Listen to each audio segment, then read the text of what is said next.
एक बार फिर से शुरू हो गया है बिहार के किसानों के लिए सिंचाई की समस्या। दक्षिण बिहार के लगभग 10 नदी और 45 नहरों में पानी का नामो निशान नहीं है। कहा जाता है कि 50 ऐसी नहरें हैं जो कि आखिरी छोर तक पानी नहीं है, बल्कि आधी दूरी तक ही पानी है। अब ऐसे में किसानों की समस्या और उसकी चिंता गहरा गई है। सरकार के तमाम दावों के बाद भी बिहार के किसानों को सही तरीके से उसके खेतों तक सिंचाई नहीं मिल पा रही है। यही कारण है कि बरसात के मौसम में भी सूखे का संकट बरकरार है। हम बात अगर करें चांदन जलाशय परियोजना की, तो जो 1964 और 65 में निम्न स्तरीय नहर के साथ साथ पिकअप बियर तैयार हुआ था, जिसमें बांका के कई प्रखंड, प्रमुख रूप से धोरैया, रजौन, अमरपुर, बांका, बाराहाट, बौंसी के साथ साथ भागलपुर के साकुंड, गोराडीह और दूसरे प्रखंड तक जो सिंचाई होती थी, अब वो सिंचाई की क्षमता भी घट गई है। कहा जाता है कि जब 1963 और 64 में चांदन जलाशय परियोजना की शुरुआत हुई थी, तो उस समय लगभग 70,000 हेक्टेयर के करीब सिंचाई करने की क्षमता इस जलाशय की थी। और इस जलाशय के साथ जब समय के साथ साथ आगे बढ़ता गया, तो यहाँ पर गाद जमे हो गए और उसके बाद सिंचाई की क्षमता घटकर आधे से भी कम हो गई है। वर्तमान स्थिति में ये है हालत किसानों की कि उनको या तो अपने नलकूप के संसाधनों पर ही निर्भर होना पड़ता है या फिर बरसात के मौसम में। अब सवाल ये भी है कि नहरों में पानी कैसे आए, जलाशय में पानी कैसे आए। बरसात पिछले कई दिनों से नहीं हुई है, जिसलिए खास तौर से दक्षिण बिहार की जो स्थिति है वो भयावह स्थिति है।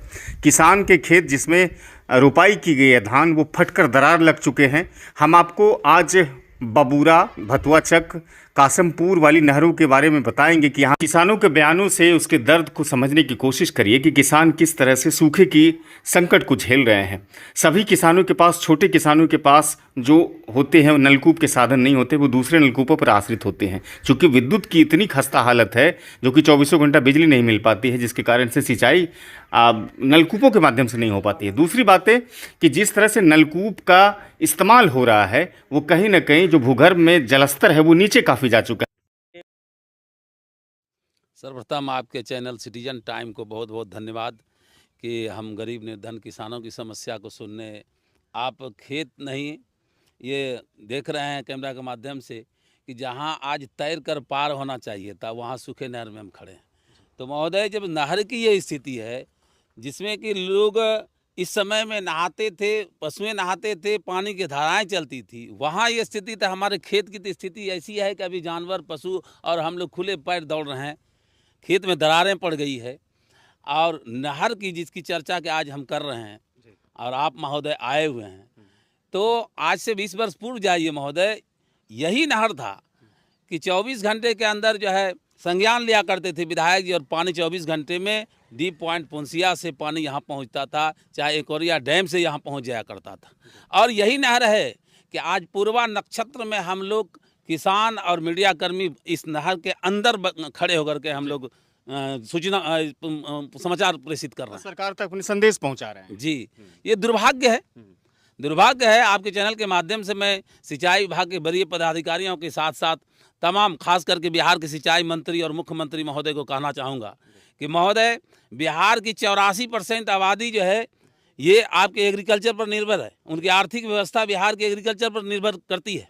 आप जो है बहुत डंका बजाते हैं किसानों के विकास के लिए हम क्या क्या कर रहे हैं, लेकिन जो किसान अपने खून पसीने की गाढ़ी कमाई आज जो है महाजनों से सूद पर लेकर के जो घास पैदा कर लिया, जो 1 महीने के बाद उनको कुछ आर्थिक होगी जब धान उपज होगा, तो आज वो सारा धन और खून पसीना आज खेत में पड़ा हुआ है।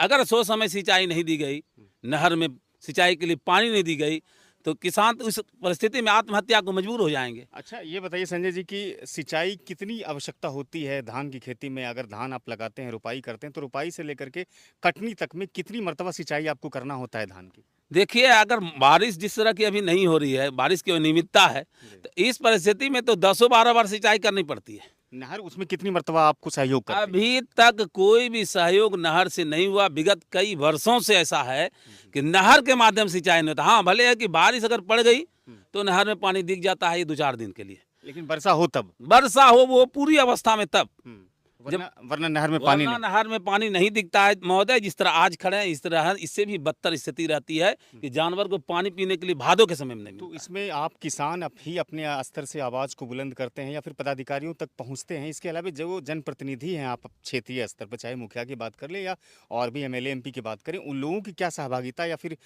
इसमें पानी उतारने में कोई मदद नहीं मिलती है किसानों को यहाँ से?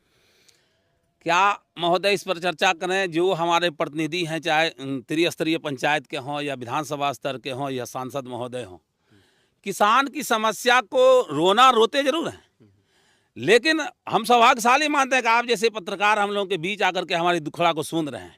लेकिन जिनके पास की ये जवाबदेही है, जिन्होंने बीड़ा उठाया है, किसान गरीबों मजदूरों का ठेका लेकर के विधानसभा और संसद में पहुंचते हैं, चाहे पंचायत स्तरीय अपना नेतृत्व करते हैं, उनको रोज देख रहे हैं किसान मर रहे हैं। डीजल पंप सेट से जो है जहाँ तहाँ सिंचाई करने की व्यवस्था कर रहे हैं, लेकिन आज तक ये नहीं हुआ। आप जाके पता कीजिए कि किसी भी कन्या अभियंता हो, सहायक अभियंता हो, कार्यपालक अभियंता हो, किन्हीं को आज हमारे माननीय विधायक जी को फ़ोन करना चाहिए था, मुखिया जी को फ़ोन करना चाहिए था, पंचायत समिति को फ़ोन करना चाहिए, प्रमुख साहब को फ़ोन करना चाहिए था।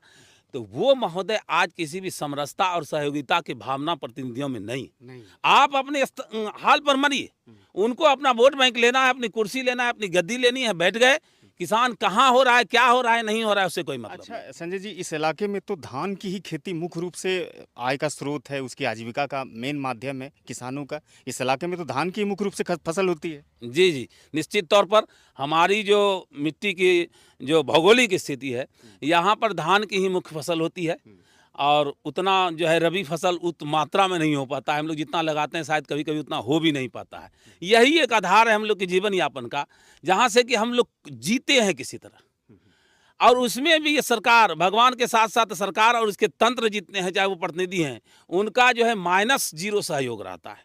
कोई भी जो अपने बलबूते हम जितना कर पा रहे हैं, जिस कार्य के लिए उन्हें हम लोग मत करते हैं, हम लोग पद धारण करवाते हैं जिस आशे से, वैसा कभी कुछ अगर नहीं। इस बार सूखा पड़ जाता है, अगर धान की फसल नहीं हो पाती है, तो इसका मतलब है कि आप लोग बहुत पीछे चले जाएंगे। ये दूसरा ऐसा सीजन होगा जो कि सूखा झेलेंगे आप लोग। हाँ महोदय, विगत 3 वर्षों से लगातार देख रहे हैं। पिछले साल तो पूरा सूखा सूखा का मारा हो गया, कुछ लोग धान लगाया वो भी घर का पैसा ही बर्बाद हो गया। और इस बार भी हम लोग रोना रो रहे हैं, जितनी पूंजी अगले बार तो कर्ज से डूबे ही हैं, पुनः कर्ज लेकर के खेती की है।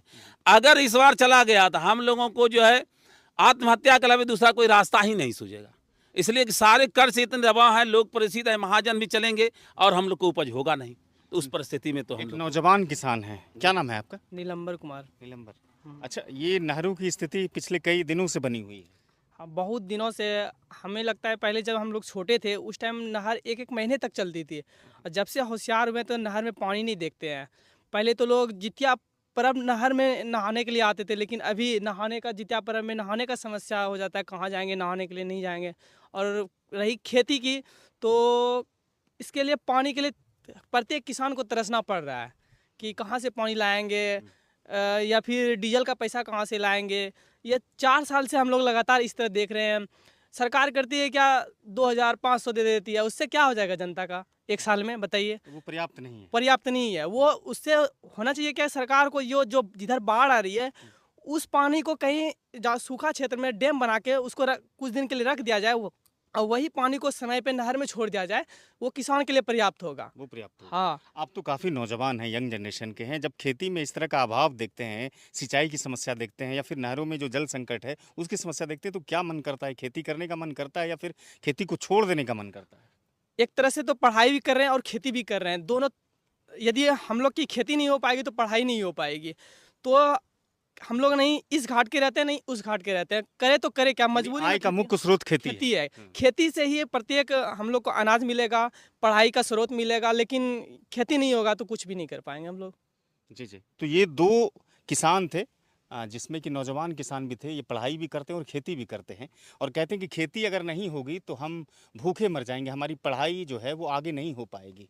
इस बात को अंदाज़ा लगाइए, सरकार के जो दावे हैं क्या चुनावी सभाओं तक ही सीमित है, खूबसूरत अखबार के पन्ने तक ही सीमित है? जिस नहरों में आज पानी होनी चाहिए थे, हम सभी किसान और हमारे कैमरा पर्सन भी आज नहरों के बीचों बीच घुस करके रिपोर्टिंग कर रहे हैं और सरकार के विभाग को अवगत करा रहे हैं कि वास्तविक स्थिति क्या है इसकी। आप देखिए और समझिए, लगभग हजारों एकड़ खेती होती है यहाँ से बबूरा से लेकर मकैता और मकैता से कासिमपुर के बीचों बीच एक लंबी दूरी है इस नहर की, जिसमें रजौन प्रखंड, बांका, बौंसी और तमाम प्रखंड आते हैं। बांका जिले के उसमें भागलपुर प्रखंड भी आते हैं, भागलपुर जिले के। लेकिन अभी चूंकि नहरों में पानी नहीं है, जिसके कारण से किसान के खेतों तक सिंचाई नहीं हो पा रही है। स्थिति ये है कि नलकूप का लेयर काफ़ी नीचे जा रहा है, जिसके कारण से नलकूप भी पानी फेंक नहीं पा रही है और सिंचाई खेतों तक होती नहीं है। अगर इस बार भी अगर मारा या सूखा झेलते हैं किसान, तो ये तीसरा बार होगा, जो किसान यहाँ के कहते हैं कि ये तीसरा टर्म होगा, सीजन होगा, जो कि हम लोग मारा झेलेंगे। सरकार ऐसे में छोटे से संतावना के लिए डीजल मुआवजा की राशि दी जाती है, जो कि पर्याप्त नहीं है। एक तरफ अगर धान की फसल नहीं होती है तो उसका एक प्रतिकूल प्रभाव गरीब लोगों पर भी देखा जा सकता है, क्योंकि बिहार के ज़्यादातर हिस्सों में धान की खेती होती है और मुख्य भोज्य पदार्थ भी चावल ही है। अगर चावल महंगे हो जाएंगे तो लोगों को मुश्किल हो जाएगा जीवन यापन करना। फिलहाल सरकार इस नहरों पर संज्ञान ले, विभाग संज्ञान ले और जो इनकी समस्या है उस पर कार्रवाई करने की कोशिश करे और पानी नहरों में छोड़ा जाए। आपको क्या लगता है किसानों की ऐसी समस्या देख करके? आप अपने विचार मुझे सोशल मीडिया पर रख सकते हैं। फिलहाल चैनल को सब्सक्राइब करिए, बातचीत अच्छी लगती हो तो फेसबुक पर साझा कीजिए, लाइक कीजिए, फॉलो कीजिए। धन्यवाद।